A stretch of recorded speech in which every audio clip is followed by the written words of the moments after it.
Drug testing of welfare recipients, pros and cons.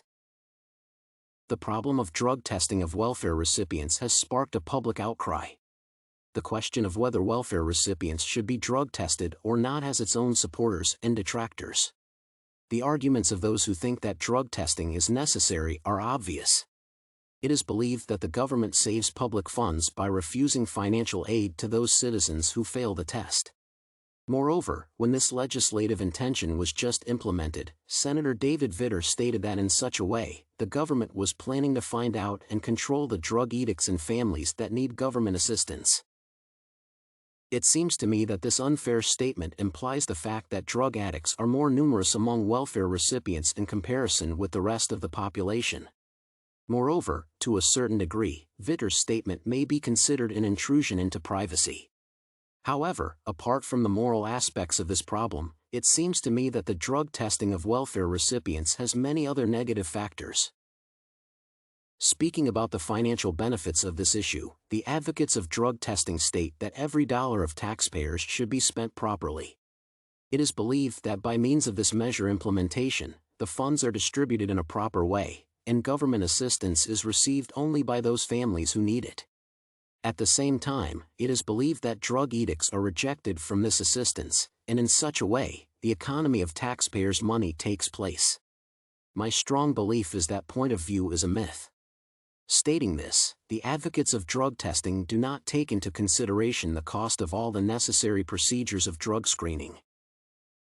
According to the U.S. Department of Health and Human Services, the estimated cost of drug testing depends upon the state and averages $31. From the very beginning of the implementation of this legislative intention, it was predetermined that this procedure would be free of charge. At the same time, drug testing implies not only a mere procedure but also a complex of different activities. It is a necessity to purchase and deliver the drug tests, which means additional logistical costs.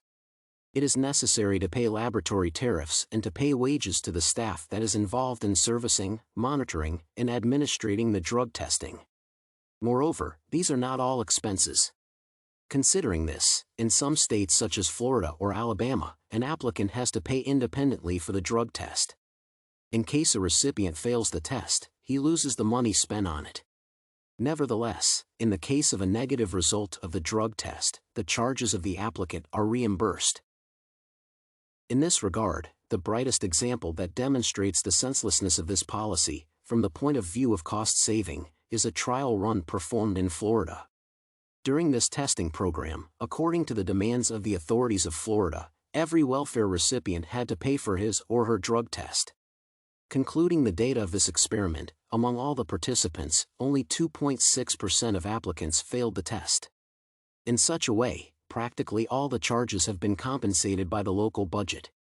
The example of Florida is clear evidence of this approach. Apart from the financial disadvantages, the drug testing of welfare recipients may be considered as a rude violation of the law. The Fourth Amendment of the Constitution of the USA states that every citizen is protected by the government from unreasonable searches and seizures. It means that the government has no right to interfere in the private life of a person and to search for a person without a reasonable cause. In spite of the fact that the Supreme Court states that government-administered drug tests are searches under the Fourth Amendment, this question is still rather disputable.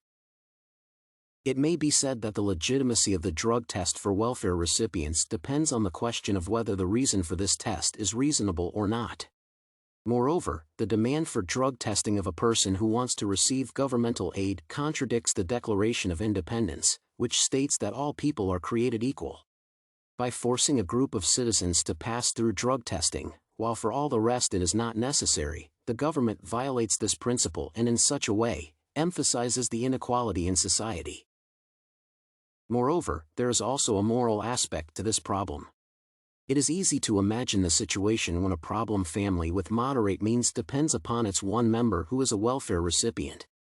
In case he fails the drug test because of his drug addiction, all the members of the family, including the children, will suffer from it.